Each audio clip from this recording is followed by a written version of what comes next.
O'Reilly. You need parts? O'Reilly Auto Parts has parts. Need them fast? We've got fast. No matter what you need, we have thousands of professional parts people doing their part to make sure you have it. Product availability. Just one part that makes O'Reilly stand apart. The professional parts people.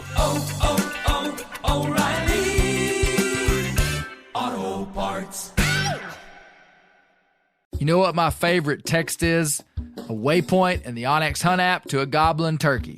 The list on the Onyx Hunt app features for chasing turkeys is long, but knowing exact public and private boundaries and land ownership details will help you find more places to hunt, whether that's on public or private. I'll be toting the Hunt app through the spring woods in a few states this year, and I recommend you do the same if you want more turkeys on your table. Also, Onyx has a special offer for you. Use code BEARGREASE to receive 20% off your membership at onyxmaps.com/hunt this spring. There's nothing like snook hook sets at dawn or catching a tarpon in the moonlight. Find your next fishing trip made easy on fishingbooker.com and experience the magic of the Sunshine State or any other destination on your fishing bucket list. Book a blue water adventure in search of sailfish or go snapper fishing with the kids.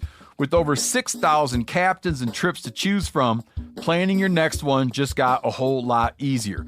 Download the Fishing Booker app on the Google Play or App Store, or visit them online at fishingbooker.com to book your trip today.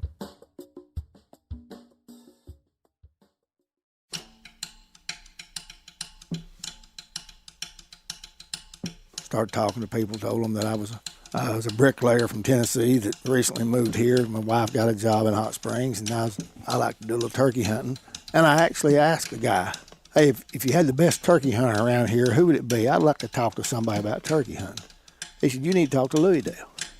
On this third part of our Genuine Outlaw series, we're going behind the veil into the realm of the covert operations of the government. In a strange twist, we were able to get an interview with the federal undercover officer who worked a sting operation on Louie Dale Edwards in the 1990s. The Edwards brothers, Charlie and Louie Dale, were notorious turkey hunting violators, moonshiners, and could be straight up rough men, but were also beloved, respected men known for their honesty, genuine nature, and generosity. Some even described them as pure. I grew up knowing these men and am in a process of personal exploration of why I am endeared to them. We'll spend half of our time with this secret agent and the second half with Dr. Daniel Rupp as he lays out for us the anthropological foundations of why Western culture is enamored with outlaws. This whole series, I've been trying to make sense of why we're often endeared to these guys who don't play by the rules. And its origins will surprise you. Of all the dadgum bear grease podcasts we've ever made, this one I doubt you're gonna want to miss.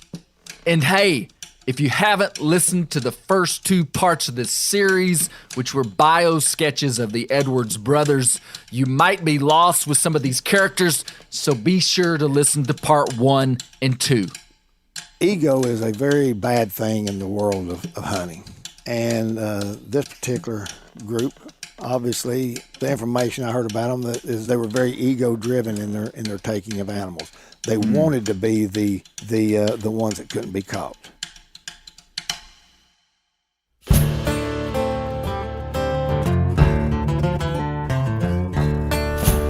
My name is Clay Newcomb, and this is the Bear Grease Podcast, where we'll explore things forgotten but relevant, search for insight in unlikely places, and where we'll tell the story of Americans who live their lives close to the land.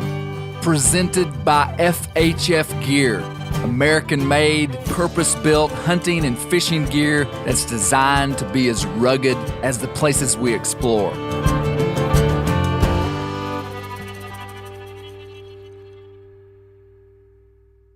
Louie Dale told a story, and I heard this one strictly from Louie Dale's mouth.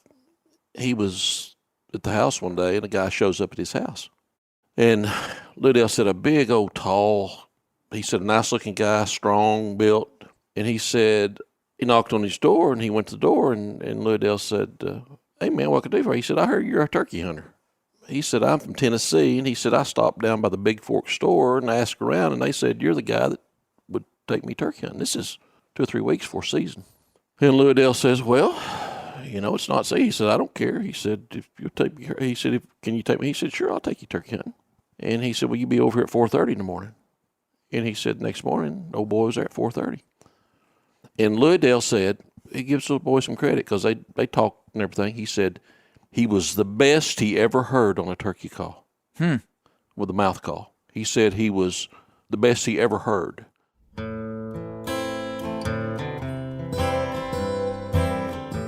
The best he ever heard.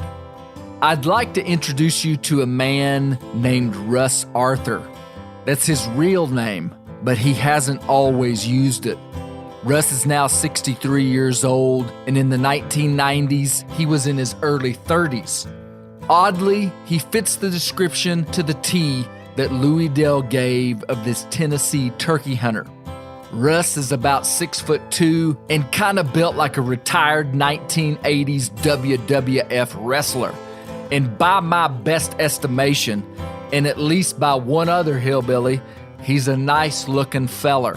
When you meet him, you're struck by his genuine nature, and he can't hide that he's as country as cornbread. Turns out he's an incredible voice mouth caller. No doubt one of the best I've ever heard. It's kind of spooky. So you mouth call, like with your physical voice? Sometimes yeah. I want to hear your barred owl hoot.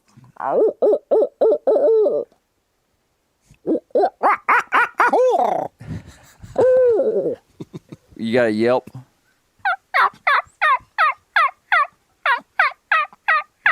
That's just with his mouth. That's not a call. It's slightly unnerving sitting here talking to Russ after hearing Louie Dale's description of this strange man oddly appearing at his house in Arkansas. The Russ I'm talking to is a real man, clearly a real turkey hunter. He's a real bricklayer, and he's really from Tennessee. Louie Dale and I talked to the same guy. But back then, he wasn't Russ. He was someone else. You see, Russ worked his entire career for the United States Forest Service Law Enforcement Division. And in the 1990s, he worked a stint of that time in Arkansas. He said it was one of the most memorable parts of his career, but he's been retired for almost a decade. After I did the first episode in this series, I had someone privately contact me and say, nobody in the community knows this, but I know the undercover agent who worked the case on Louie Dale. I was giddy. I was able to contact Russ, drive 8 hours to where he lived, and he agreed to talk to me as long as we didn't speak negatively about the Edwards family, because he respected them as people. There were at least 2 undercover operations with the Edwards brothers, but none of it fully revealed until now. Here's Andy with more of what Louie Dale told him about the incident. But he said, got ready to go. Well, Louie Dale said, get your gun. And the old boy said, well, where's your gun? He said, well, don't you worry about it. If turkey gobbled this morning, he said, I'll find a gun. But he loads him up and dropped him off and picked him up back east down there that morning. But they'd sent that. Louie Dale said, they sent that old boy in there trying to get me to mess up. So did he know the whole time that he was entertaining an undercover guy? He suspicioned it the whole time. He suspicioned it the whole time, Andy recalled, but he may not have come up with this completely on his own, and some details will point to that he didn't suspicion it the whole time at all. Turns out Louie Dale had some help from the community, but you'll have to wait to find out how. You remember retired Arkansas Game and Fish game warden Jimmy Martin from part 1 of the series. Here he is giving us some broader context into the undercover operations on the Edwards brothers. There were several operations over several years where we would have, like I say, people from the Fish and Wildlife Service, U.S. Forest Service, different undercover agents would come in and How would they get their name? I mean, would it be like... How would they get Louie Dale's name? Yeah. My supervisor, and we communicated with Fish and Wildlife and Forest Service all the time. We used undercover agents all the time, not just on Louie Dale, they'd be used all over the state on different things like striper fishermen. We used them on when the whites were running up the river for netting, people that were netting fish, illegal bear hunting. The big one for my supervisor was Louie Dale and Charlie. He wanted those people caught. He wanted, to be the one that, look at me, I caught Louie Dale. Well, look at me, we never did make it. The most interesting part of all these interviews is hearing the different angles into the same story. We might be surprised to learn that they could have busted Louie Dale. This next 20-minute interview with undercover agent Russ Arthur is one of the most unique I've been a part of. It was like talking to a ghost, to a man that didn't really exist. It was so interesting because I heard multiple stories of the brothers suspecting they'd entertained undercover agents, but none of the agents ever surfaced, as they say in the business, until now. Here's retired Forest Service law enforcement agent Russ Arthur. What years were you in Arkansas? I was in Arkansas 90 to 95. So I would have been 11 years old when you were over there. I think I remember seeing you. You were riding the mule. You was riding the mule. I think you was actually riding it backwards. 90 to 95. How would people get selected to have a job done on them? They would just have notoriety inside the communities, and the local guys couldn't catch them? I mean, is that how it would work? Well, that's part of it. But, when I moved to Arkansas, keep in mind, my number one job was not undercover work. Okay. It was just probably 15, 20% of my work that I did when I was in Arkansas was undercover. A lot of it was just, overt investigations of crimes on federal land, on Forest Service land, whether it be in the drug world or the timber theft world or the wildfire arson world. So, I was a criminal investigator that investigated all crimes out there.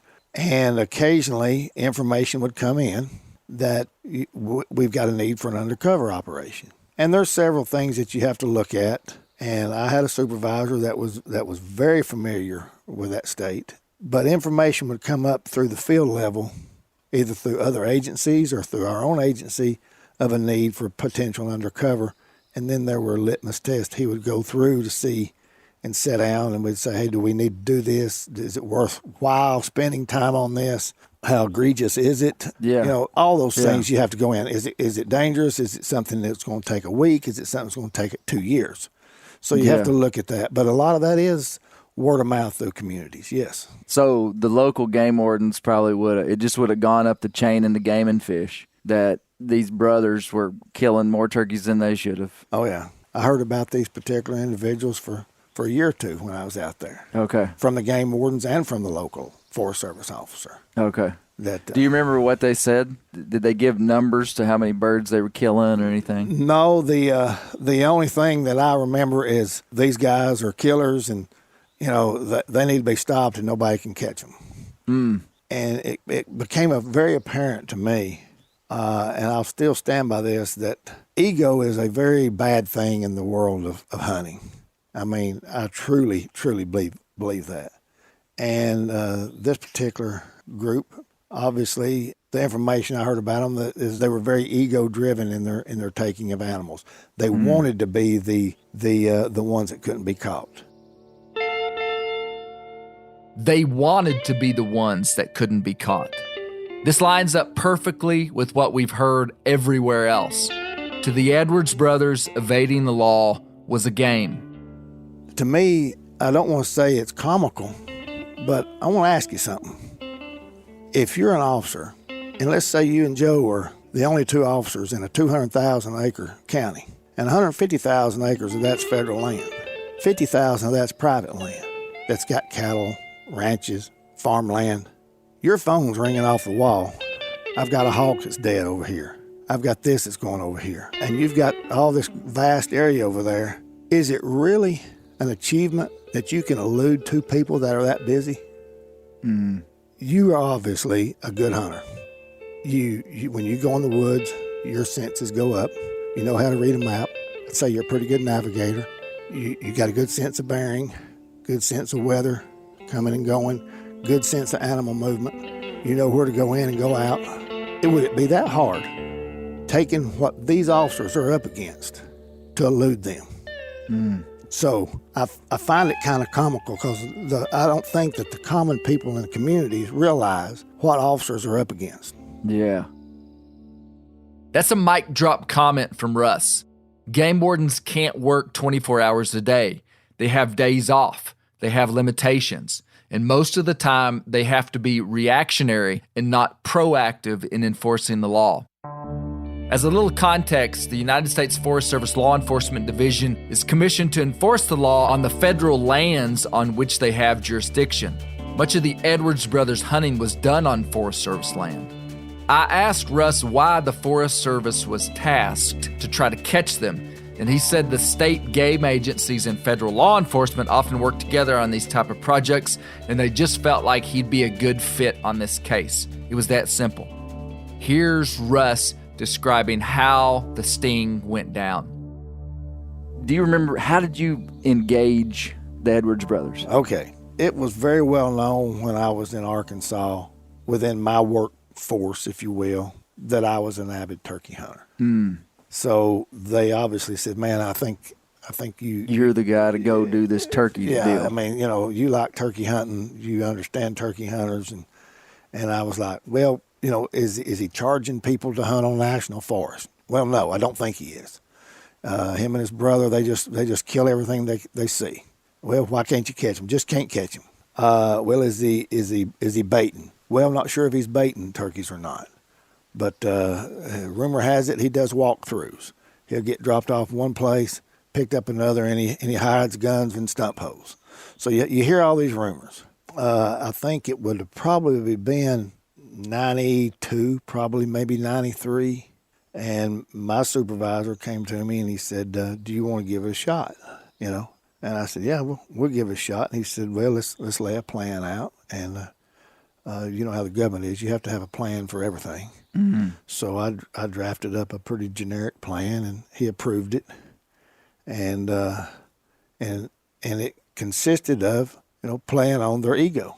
What I know about turkey hunters, they were very territorial over their hunting area. Mm-hmm. Probably more so than any other hunter group that I know. Mm-hmm. So I had an undercover truck. I had a Tennessee tag on it. About a month before that turkey season, I started going out scouting in areas that I knew Louie Dale frequented hunting, knowing that he would probably see my truck, just as a seed, if you will. I never ran into him in the woods, but I parked it at 2 or 3 different places, predominantly that I knew that he would have to come by. Really? What would you do when you went? Would you actually walk out in the woods? Oh, yeah, I'd walk out in the woods, but I'd normally just turn around and watch my truck and see what vehicles came by, see if anybody slowed down and looked at it. And I had vehicles slow down and look at it. And you'd park it with the license plate to the road? Where you could see it. Yeah. And word would get out there's somebody from Tennessee around here. Yeah. What's the name of the little store down there? Well, the Big Fork Mall is what they call it. Right. I ended up I stopped in there 2 or 3 times and just to get a Coke and a pack of crackers and started talking to people, told them that I was a bricklayer from Tennessee that recently moved here. My wife got a job in Hot Springs, and I like to do a little turkey hunting. And I actually asked the guy, hey, if you had the best turkey hunter around here, who would it be? I'd like to talk to somebody about turkey hunting. He said, you need to talk to Louie Dale. And I said, who's that? You knew what he was going to say. Yep. And I said, who? I said, well, who's that? And he said, oh, yeah, he'll talk to you about turkey. He loves turkey hunting. Did this guy give you any intel that Louie Dale was a violator? Yeah. No. He just said he's a turkey hunter. Good turkey hunter. And I said, well, how did I get in touch with him? He said, well, here, I'll call him. And he called him. He picked up the phone and he called him.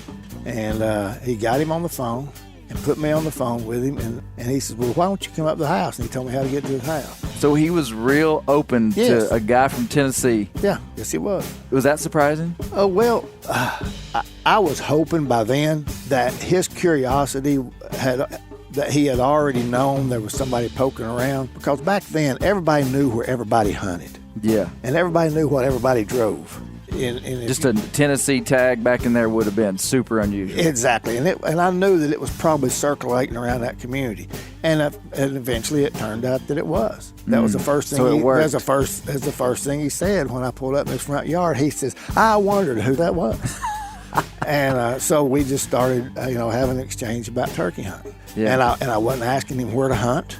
I told him I was just an avid turkey hunter, and I'd like to hunt some of the areas. I understood he was one of the best in the area. I would by far didn't want to get into any areas that he hunted, but could he just give me some general advice on hunting turkeys in Arkansas? And he ate that up. I told him, I said, man, I would love to. I had some good friends I probably never get to hunt with again. And I know you probably got plenty of folks to hunt with, but if you ever get time, I'd like to hunt with you. And we exchanged phone numbers. And you were a lot younger than him. Yeah, I was probably about 10 years younger than him, I think. Okay. We immediately had a connection there and everything, and that's how it got started. The story that Andy and Russ both tell are incredibly similar, which is pretty wild considering the 30-year gap in Andy's story being secondhand. As Brent Reeves always says, if you want to get two different stories, ask two eyewitnesses to the same thing what happened. I'm amazed at how easily the details of stories can get messed up, but not so here. And hey, stick around until the second half of this podcast when Dr. Daniel Rupp tells us why we love Outlaws. Russ continues. And so you exchanged phone numbers, and then what happened? Exchanged phone numbers. I didn't want to be too pushy. I waited a week or two. Season was getting ready. It was about probably a week or two away. And I called him up. I said, look, I'm going to come out scouting and do some listening. Do you want to go with me? He said, man, I ain't got, let's see, that first time he told me he didn't have time, and then he called me back. And he said, yes. He said, if you can do it, it was either like a Tuesday or a Wednesday. It was in the middle of the week. I can do it the other day. So he actually called me back and rescheduled the day. So I went over there before daylight, picked him up, and we went out. And he said, I tell you what, he said, he told me where to let him out. He said, I'm going to walk this ridge out. Showed me on the map where he'd come out. He said, I'll walk this ridge out. And he told me where to go listen. And he said, then you can pick me up. And that's when I knew that he was beginning to trust me. He said, now look, when you pick me up, I don't want anybody to see me on the road. And when you pick me up, we drove the section of road I was picking him up. He said, when you pick me up, there'll be a limb laying in the edge of the road, and you stop right there where that limb is, and I'll jump out. I'll jump in the truck from there. He said, we don't need to let anybody see where we're getting in and out. I said, I understand that. So I didn't ask any questions, but that was just a scouting trip. Mm-hmm. That was our first trip. He had heard a couple of birds. I didn't hear anything. And I told him. So you really went where you were supposed to go? Oh, yes. I went so where you came back, gave him a report? Yep, come back, gave him a report. I didn't hear anything. Pretty country. What about you? And he was excited. He had heard a couple of birds. And I said, do you think anybody will be hunting them opening day? He said, they may be hunting them opening day, but they may be dead before opening day. I said, okay. I said, I can understand that. And I just said, if you need any help, let me know. If you need any help, let me know. It's hard to imagine the dynamics of what's going on here. Russ is trying to dupe a man that's extremely suspicious of the law and known for not getting caught. He's got to come across as genuine as he invites himself on an illegal preseason turkey hunt, which deep down he disdains the activity. It's an interesting mental space. You see, Russ is from a real deal turkey hunting family from Tennessee. Let's step outside of this story, outside of this truck for just a second. I have a personal question for Russ about his motivation for doing what he's doing. I want to understand what he's feeling at that moment because it's not what he's letting on. What would you say your primary motivation inside of this? Because it's clear to me that you're a hunter yourself. You're deeply connected to where you grew up hunting. Is it a love for wildlife? Is it a love for justice? What would you say would be a primary motivator for you inside of this? I guess you would have to say it's all wrapped up. And what I mean by that was I was very fortunate to have a mentor, my dad, who was very law-abiding, very, very structured in any and everything that he did. From growing up very little, we would hear about people that did other things, and I was taught, hey, respect this. And I was taught that it's the hunt, it's not the kill. And I just I've always lived that. And in my opinion, when the kill becomes the more important thing, you're losing as a hunter, because there's a lot more things out there than the kill. And to go in and see the total disregard for that, to me, was despicable. I mean, it truly was. Very interesting. Now let's get back in the truck. Russ has just invited himself on a preseason turkey hunt, and things escalate quickly. For you as an undercover guy, this must have been like, this is music to your ears. Oh yeah, but there was a lot of talk.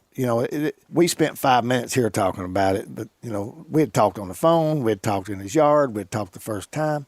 So then the second time he took a gun, and the best before season. Yes, and the best I can remember, I'm wanting to think it was an old single barrel, but I really don't remember the gun. I tried not to pay a lot of attention to it. I didn't want to draw attention to it, of me looking at it, staring at it, because it was before daylight. But I dropped him off, and I picked him up. Did he say much about it? He just got in a truck and he had a gun. I said, hey, I hope this is okay with you. Hope we're not going to get in trouble. You won't get me in trouble. I said, look, I ain't going to get you in trouble. I'm just out here from Tennessee, So he was all good with it.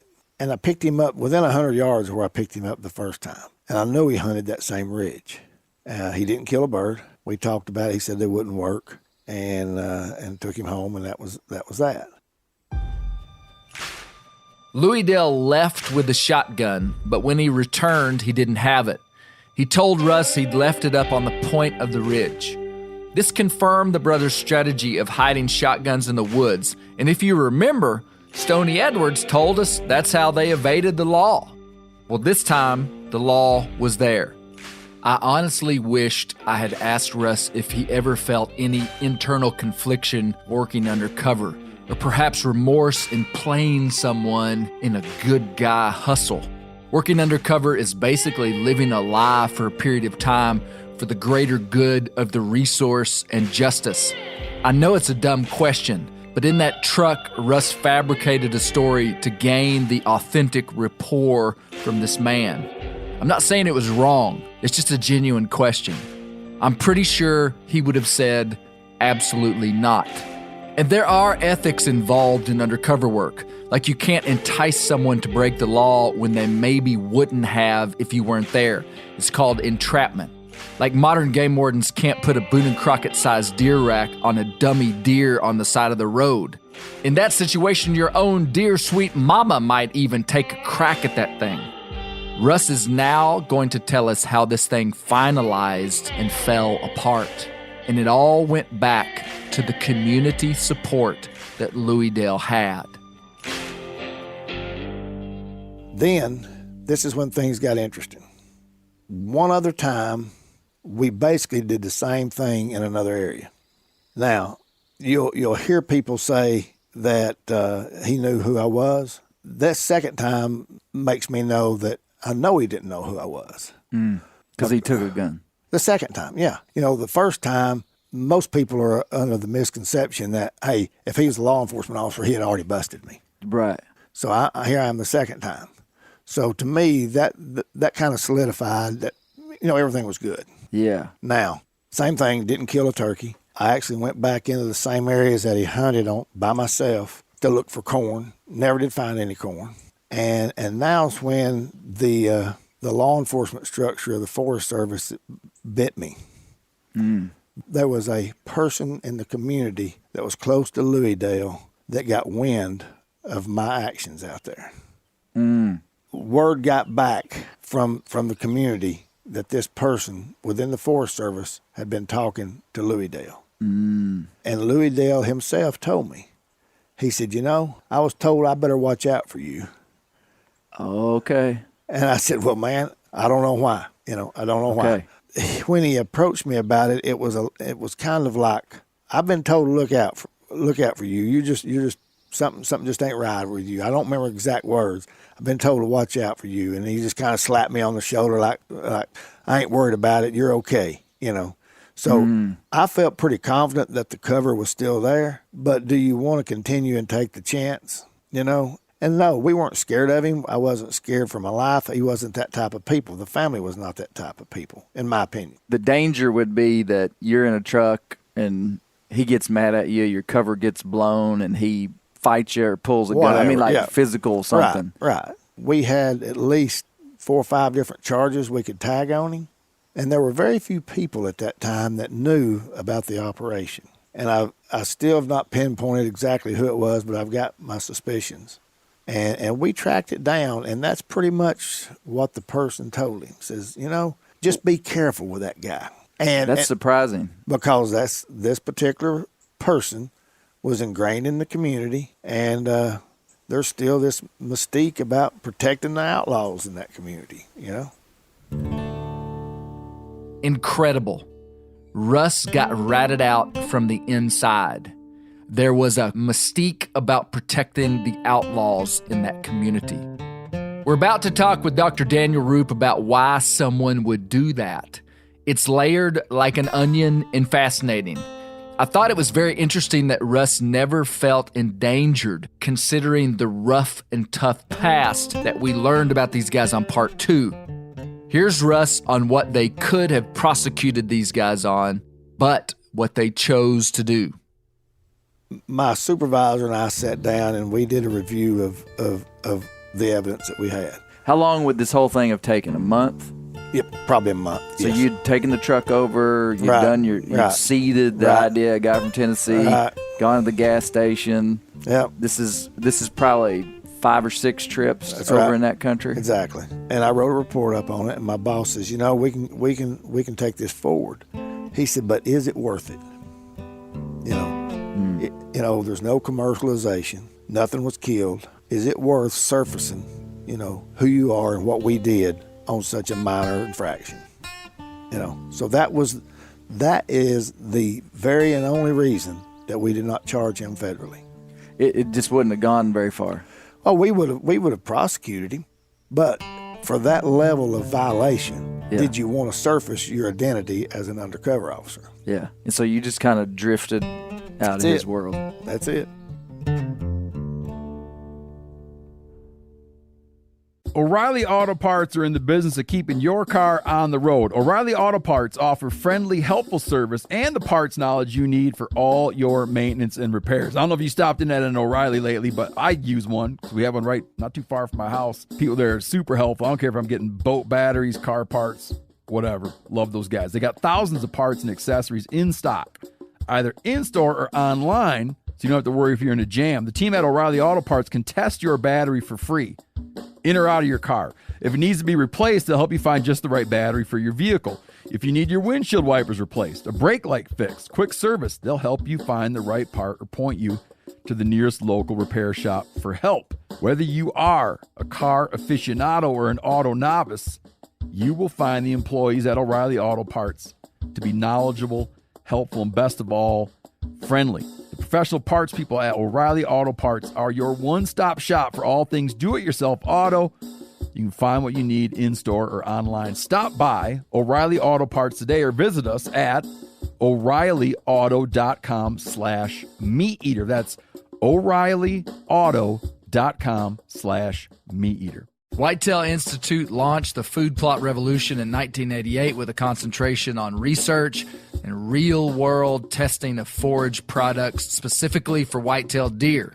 Whitetail Institute's research and development team of agronomy experts provide effective, personalized service. I've been using Imperial Whitetail Clover for a long time in a food plot back behind my house.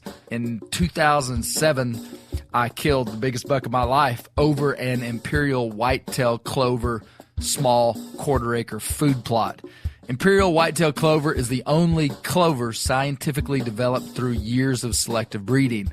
Clover Extreme genetic stability provides extreme cold tolerance, disease, and drought tolerance.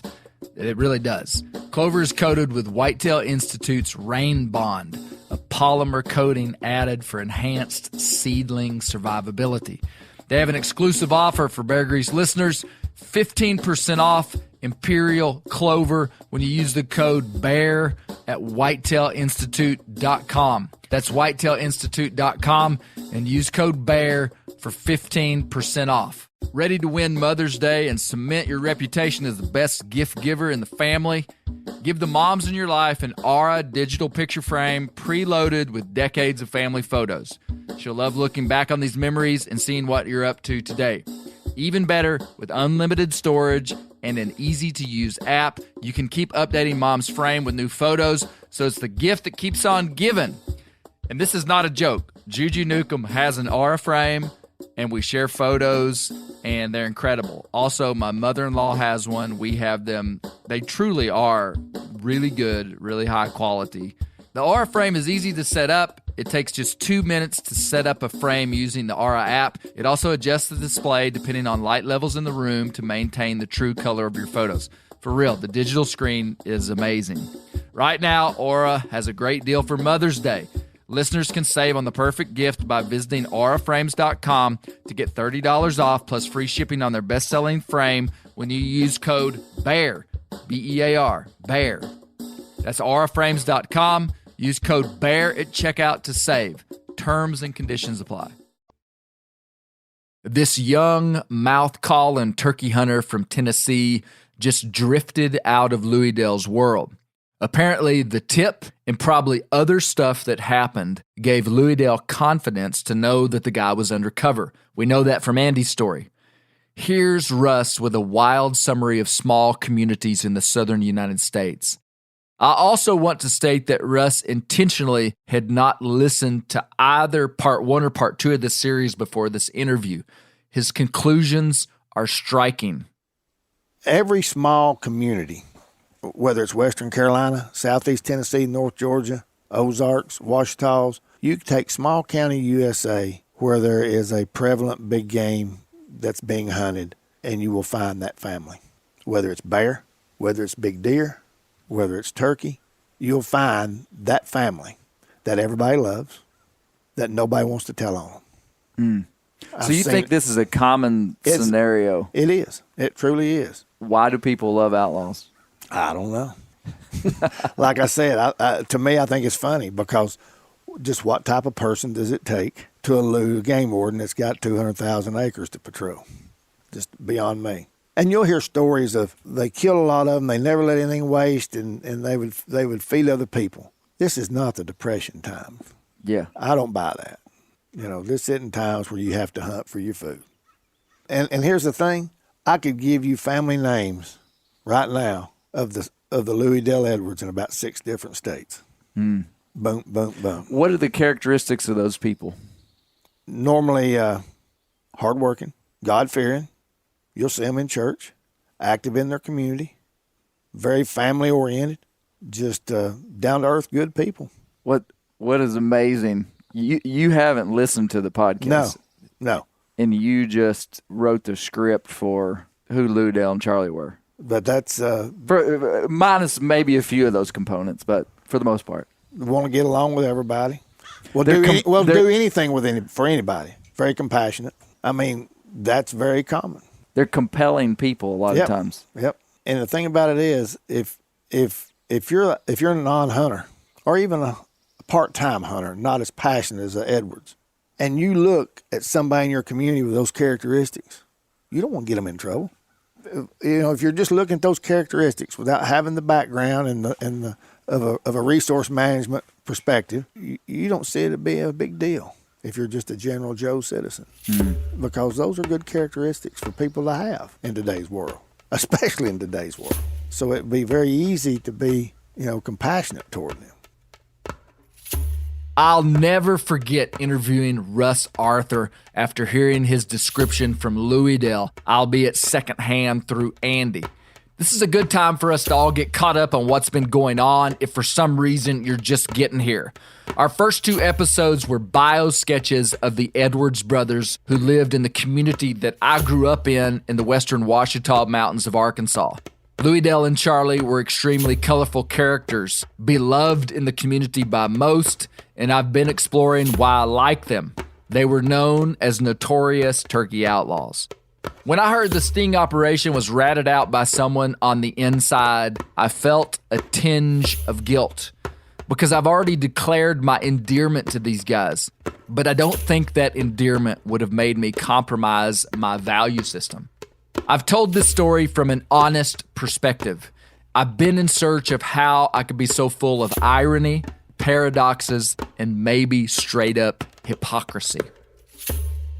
You may recognize this clip. It's from the opening scene of the acclaimed 1970 movie, The Godfather. We'll see a pattern here that is very relevant.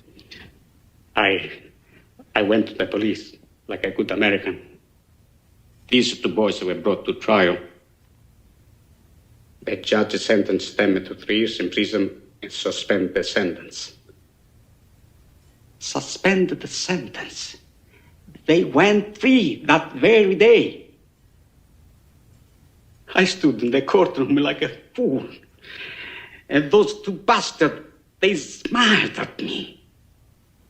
Then I said to my wife, for justice, we must go to Don Corleone. Why didn't you go to the police? Why didn't you come to me first? What do you want of me? Tell me anything, but do what I beg you to do. For justice, I must go to Don Corleone. In this film, the common man, an immigrant to the United States, went through the courts for justice, the highest power in the land, but he couldn't find justice. He couldn't trust the powers on top. He had to turn to the mafia, to the outlaws who lived outside the systems of power. Here's Dr. Daniel Rupp, an anthropologist and longtime hero of the Bear Grease podcast, to help me sort all this out. Dr. Daniel Rupp, man, you know that inside of this series, I have been in an exploration of something inside of me that I know is inside of a lot of people, that is this magnetic draw in some situations to be drawn towards people who push the envelope, break the law. I mean, you can't turn on television or Netflix without seeing these like rebels that we love.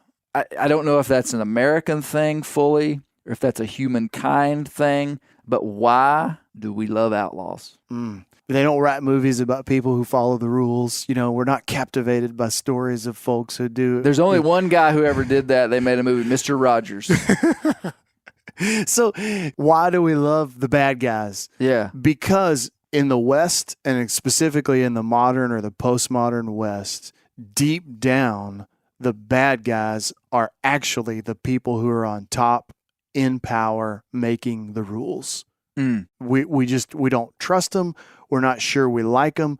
We really hope to get somebody in there that's kind of like us if we could, but we don't have a lot of hope in ever changing who's on top. So the bad guys, kind of the common man, the rebel doing as good as he can. You know, it's kind of like the Dukes of Hazzard, which you brought up in one of the.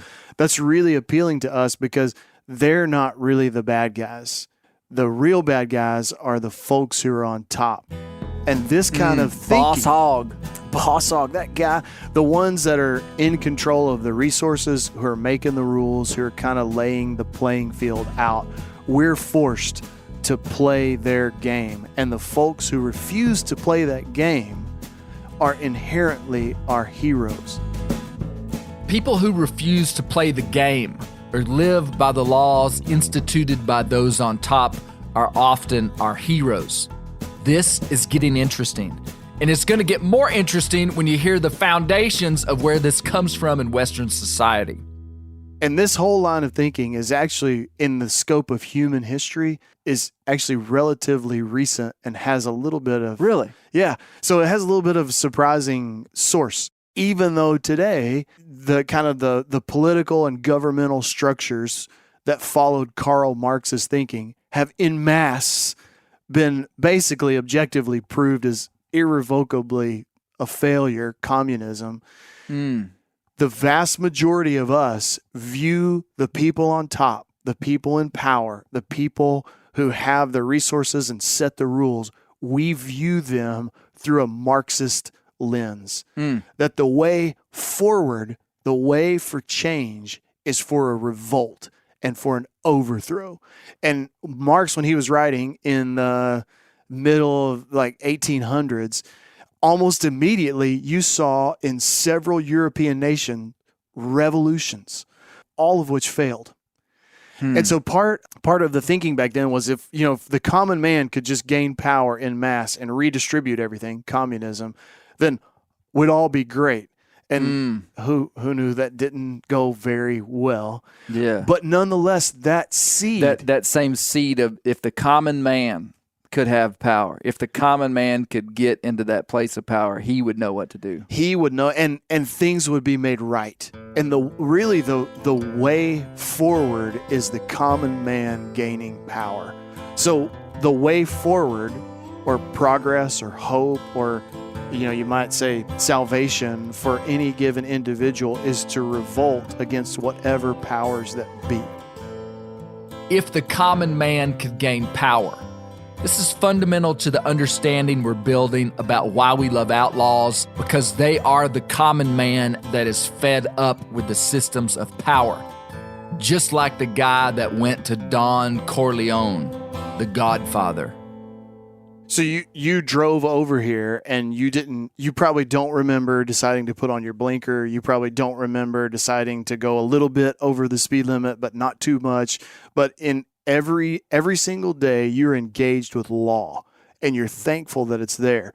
But yet, every single day, you, like all the rest of us, feel injustice and oppression and disproportionately distributed, Marx would say, economic capital. You feel social and cultural capital and the pull on it and the tension for it and the competition for it. And so having a power up top that is evil and bad makes sense. And if we're honest with ourselves, of course, and we look at history, a lot of times the power up top is evil and bad. But then sometimes when you've got this bad game warden, he's not even a bad guy. And if you probably sit down to lunch with him, you probably actually really like him. Yeah. So then it's not him personally, but it's the system that he works for. So that's how these gentlemen like Louie Dale and Charlie, they can relate with this one game warden who genuinely, clearly, you can tell he cared for them. Yeah. And he did. But he kind of represents this system of law and he's doing his job. And they're representing another thing that society needs, which is individuals who make things a lot more simple and a lot more black and white. My life is super complicated. I've got rules to follow. I've got multiple bosses. I've got different social pressures and relational kind of strains.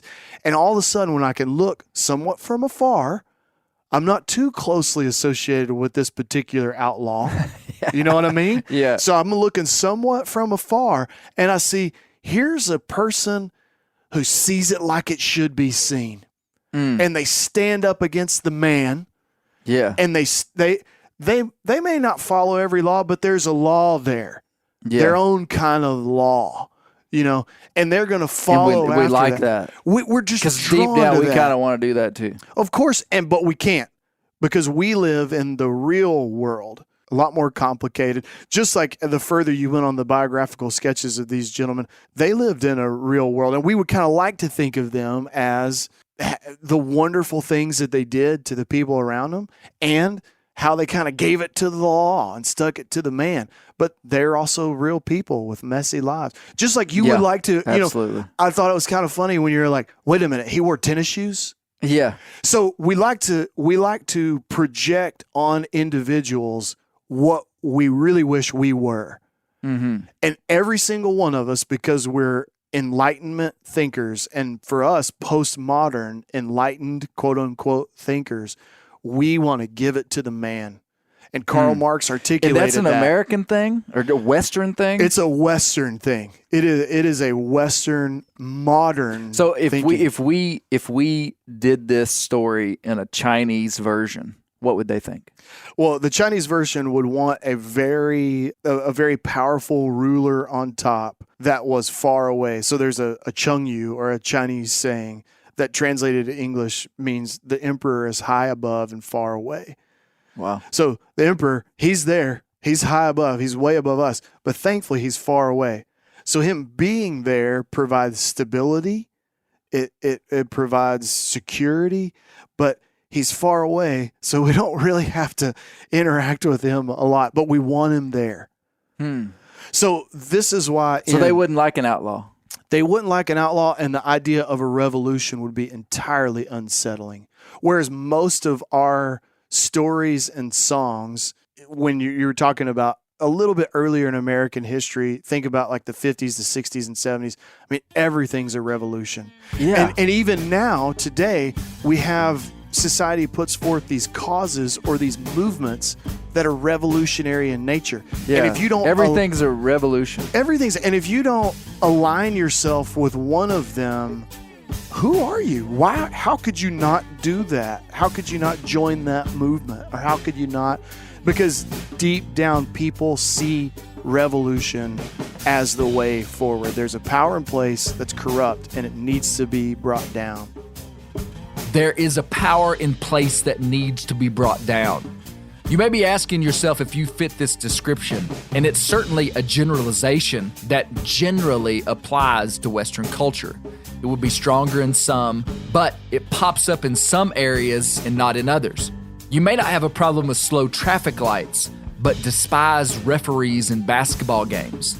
And if we're being honest, in hunting culture, game wardens are typically seen as the bad guy or the adversary, even though we all know this isn't true. They're the good guys. I am interested in the things that drive us and make us see life that we're completely unaware of. Yes. And that's why when I am intrigued and just love and kind of make heroes, Louie Dale and Charlie Edwards. Oh, yeah. From the time I was a kid. Yet, I also knew that I was not permitted to be like them in a lot of ways. Sure. And that's bizarre. Yeah. So now that I'm adult, it's like, wait, how does this work? Yeah. Hey, Dad. Hey, Gary, tell me how this works again. So Juju would never have been okay with you behaving like them, but you and Juju both look and recognize that the system is fallen. The system is broken. The system is unjust and to some degree corrupt and needs to be overthrown. And then you look across the other side of your hometown and you see these two guys who in their way are living outside the system. Outside the system that we're being controlled by. That we're being controlled by. And you and I either don't have the guts or the means, or life is actually more complicated than that. And I look at these people, and because I want someone who's outside the system, I see that. And in reality, they're probably still in the system. Sure, yeah. But my mind makes an outlaw because I've lost faith in the law to begin with. Yeah. And so all of a sudden, these guys are my heroes, even if I would never act like them. Or even if we would reject what they did. I mean, like, we were never okay with somebody killing a bunch of turkeys in our home county. No, or just even the idea of, it seemed like every time there was the least little altercation or kind of argument with somebody, everybody armed themselves immediately with a gun. Yeah. And I was like, oh my gosh, I hope we're... These are rough men. Yeah, no kidding. We would never do that. Just sheer firearm safety. We carry concealed. we have permits now for that. But that kind of mindset. Listen to this. So Juju, bringing up Juju on the Bear Grease podcast. Didn't mean to bring up your mom. No, for real. The other day, she texted me and said, hey, we just found out that your great uncle something on the Newcomb side went to prison for moonshine. It was like a new discovery in the Newcomb family. Scandal. They kind of started looking, and now her dad went to juvenile jail when he was young for being a part of a moonshine operation. I remember when he was like 16 or 17. Yeah. But on the Newcomb side, and anyway, she literally wrote back, "Why are we proud of this? I mean, we're not into hard liquor. I mean, like, I'm never gonna make moonshine. I'm never gonna live a lifestyle of moonshine drinking. But yet, for some reason, oddly, I want to tell people that my great uncle Thomas Newcomb went to prison for moonshine. That's bizarre." Hey, Dr. D, Why'd you have to bring up my sweet mother Juju in the Outlaw episode? How about we talk about your mom? Sorry, Juju. The thing that makes us love Outlaws is fundamentally a suspicion of power and people making the rules. Outlaws live outside the boundaries of the law and revolt against the system. Deep in our cultural DNA is something that screams that this is good. It's stronger in some than in others. Dr. Dan is about to talk about suspicion of power in politics, and it's relevant because that mechanism is the exact same one that makes us love an outlaw. Basically, every political party in the United States that has gained power is basically saying the folks before did it awful, and we're gonna do it better. We're gonna drain the swamp, or we're gonna make it better, or we're gonna undo what they did. This is the song every single time. That's the song and dance of every political candidate forever. And now our suspicions are growing even worse, and subsequent generations are gonna most likely be even more suspicious of politics from both sides. Isn't that wild that we just keep biting the same hook? Yeah, and that's the irony of the quote-unquote enlightenment and progress is, in a way, we make these leaps and bounds forward, but in another way, as humanity, it seems like we've just developed more intricate ways to not trust one another. And then we're left with heroes that live in kind of a gray area. If you look at our stories, like the stories and the songs that we sing as a culture, our heroes are broken. Whether we like it or not, because we can identify with that. The irony of modernity and progress is that we may have cars, nice houses, and fancy clothes, but continue to be utterly lost in finding ways to unite for the common good. Now that's an interesting thought. I had another question for Dr. Dan. I should have asked him about his mama, but I didn't. So is there anything redemptive and valuable inside of revering an outlaw? Definitely. So you've at least got two things that are very valuable inside revering an outlaw. One is the systems that we are all a part of are imperfect. And so we don't want to accept those or live within those without stepping outside of them and looking at them. Right. So revering an outlaw. He's the guy that's on the outside, that's looking back, that has the gall to really call out the system. Yeah, so in a sense, you're gaining objectivity. You know, you're gaining even though it's a far pendulum swing. Sure. Like, I'm not going to go kill a bunch of turkeys. Someone that calls us, there's a way to live that's outside the system, helps people that are within. What society is made of systems. So the problem isn't that we have systems. The problem is that we have systems that we're in that we're not aware of. Is this a healthy thing inside of a democracy where the idea is that the people rule, the people make law? And so you would have these periphery of people, and there would be some people outside of that circle that would be constantly challenging the system. So in a sense, a democracy would be a conglomeration of outlaws. So this conglomeration, this mob of people get together, and together they decide on a set of rules, usually the least limiting rules possible, to maintain a certain amount of social order on which, at a day-to-day basis, they can go about and do whatever they want. So they want the least amount of interference from the state as possible. Yeah. But they want enough interference that it's not total chaos. If you just pop out of the box and you're going to obey the rules, like, without question.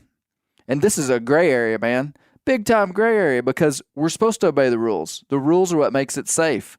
I believe that. That's the way I live. But there comes a point when the rules, and many times throughout history where the rules were bad, and it took breaking laws to get the thing back on track. And that's this. I said there are two things that are valuable. That's the second thing. The system, most often, in some way, shape, or form, needs to be pushed. I want to put this discussion into context. We're now looking out far beyond the boundaries of wildlife violators, back to my original big question of why we revere outlaws. We're not saying that people need to violate game laws so that agencies will make game laws more just. Nope. We're now talking about outlaws as an archetype and their general function inside of a democracy.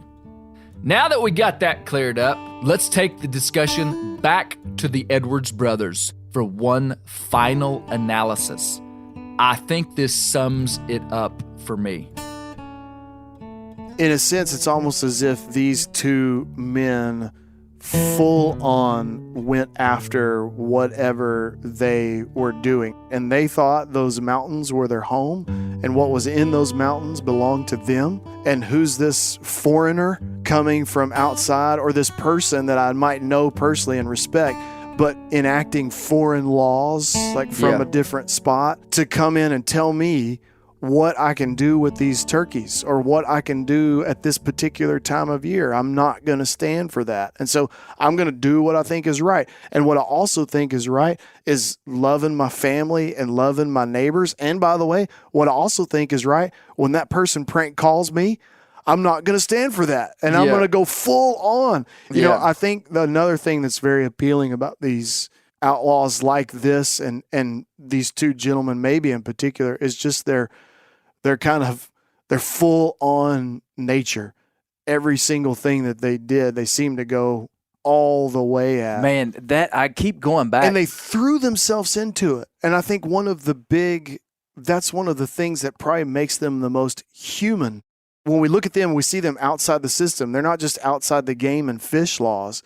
They're outside normality in that most people we know don't full tilt throw themselves into everything. Well, why? We're not doing that. And I think one of the realities of the Industrial Revolution is that we become a cog in the wheel and we kind of accept our fate. And we just go about life and we and we pay our mortgage and deep down we know that life is supposed to be more than that. And so one of the things that we see when we look at an outlaw is not just somebody who's outside the system or above the law or going against corrupt power. We see a person that gives everything they got. That's going for it. And we love that. And we all want to be that. We all want to be that because as an artifact, that's what we were made to be. We were made for more than just a cog in the wheel. The way I described it was that their sense of identity was very strong. I'm very interested in identity, very interested in people that live out the functionality of their identity in accurate ways. Not to say that their version of who they were was accurate. I look at those guys and I admire their certainty and I admire how they functionalize their identity. And I think that the genuine nature in which they functionalized their identity was powerful, and I took some heat for it, but it's like a template for like I want to be that certain. Well, it's revolutionary to not let society or the world define you. Now, everybody in our day and age is, define yourself and become your authentic self. The problem with the vast majority of people is if you lay that question before me and say, hey, well, you can go ahead and define yourself, deep down that's super disconcerting because I have no idea who I'm supposed to be or who I am. Right. But when you look at people like Louie Dale and Charlie, they appear to, now it may have been imperfect, but they appear to have known who they were. And they would not allow the system to define themselves, and whatever aspect of who they were in whatever realm, they would go full on after it. That's why people loved them. And that's why people loved them. Man, what a discussion. This one really summed it up for me. We've been on a wild ride as we got behind the veil with undercover agent Russ Arthur, who I am forever grateful to, as we learned about the sting operation by the Forest Service. We learned how Louie Dale's strong community alliances helped him evade the law. And we finally answered the question I've been after this whole time. We love outlaws because of an innate distrust of power that's deep inside the Western worldview. And that spurs a desire for the common man to stick at two systems of power that we deem unjust. This outlaw archetype can play itself out in the big picture or the small picture and in any part of our life. As we come to a close, I'm perplexed and enamored by human nature. I love guys like Russ Arthur, who have dedicated their lives to enforcing just laws and protecting wildlife so that all of us have an opportunity to have great experiences in wild places. Law and order are what have made this country what it is, and these are admirable folks. And in the exact same breath, an artifact of my past makes me somewhat hat-tip to the outlaw archetype. Not wildlife violators, not poaching. Those actions we outright reject. But the hat tip is because of the role the outlaw has played in human history. Most of our heroes are in some way outlaws that stood against a prevailing system of unjust power. Most of these people would have been considered criminals at their time, but they're now heroes. Many stories of men recorded in the Bible were textbook outlaws. Now, this is some metaphorical stuff, but metaphors are powerful medicine when used correctly. But in my best image of myself, I'm an outlaw against the negative trends of the age. In every generation, there are things that push society, and I think quite intentionally, to be something that is ultimately detrimental to society. Whether it's patterns that degrade family structures, degrade our collective work ethic, our integrity, or push us to distrust people different than us. The trend of the age has told us that spirituality is primitive and outdated, as an example, which I outright reject.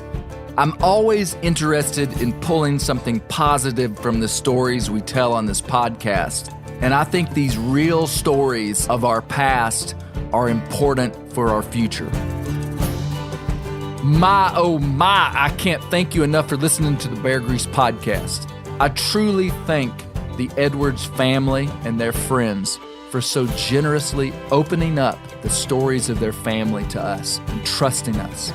I truly hope that this produces good stuff for all involved because these stories are meaningful and valuable to me personally, as these men influence my life and continue to do so. We look forward to meeting with you again next week on the Bear Grease Render. Please leave us a review on iTunes and share some of this stuff on social media, and share the Bear Grease podcast with one of your hillbilly or yuppie friends this week.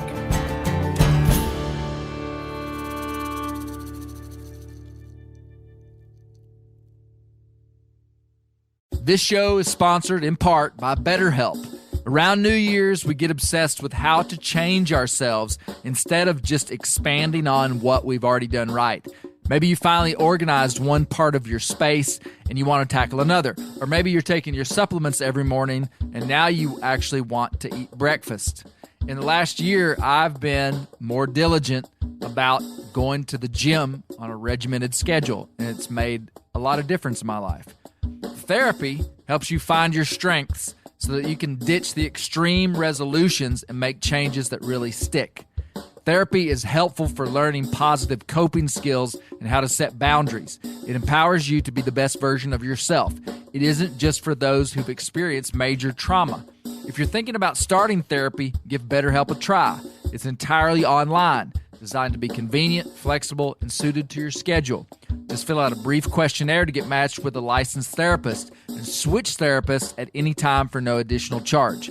Celebrate the progress you've already made.